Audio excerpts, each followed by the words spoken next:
ሶሲ የኔ ቆንጆ ዲቪዬ መጣህል? መጣሁልሽ። ደህና ነሽ አይደል? ደህና ነሽ? ደህና ነኝ መሰለኝ። አሁን የሚያልጅ እያስጨነቀሽ ነው አይደል?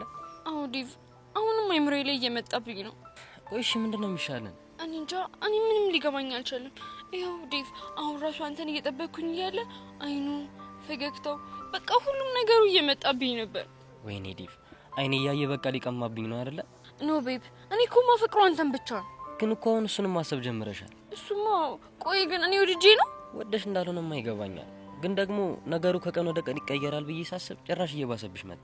አንተም ጠየቀው፣ ብሩኬም ጠየቀው፣ ሀናም ጠየቀችው። ልጁ ግን እኔ ምንም የማውቀው ነገር የለም ብሎ ግግም አለ። ቆይ እሺ ምንድነው የሚሻለው? ሶሲ፣ የሚሻለው አንድ አማራጭ። ምን አይነት አማራጭ?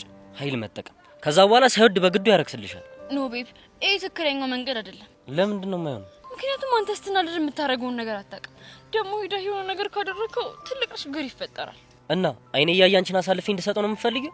እኔ እንደዛ አላልኩም። እና በቃ እኔ ሰሞኑን ሳይካትሪስት ጋር ሄድና የተፈጠረውን ነገር ለማማከር ሞክራለሁ። እሺ አሁን ሳይካትሪስት ከየት ነው የምናገኘው?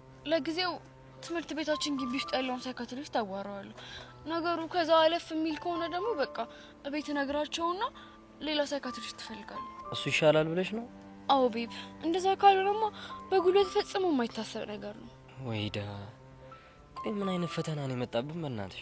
ግን ማይላቭ፣ የተፈጠረውን ነገር የተሰማኝን ነገር በሙሉ እኮ የምነግርህ አንተ መዋሸት ስለማልፈልግ ነው። እሱማ እንኳንም ነገርሽ።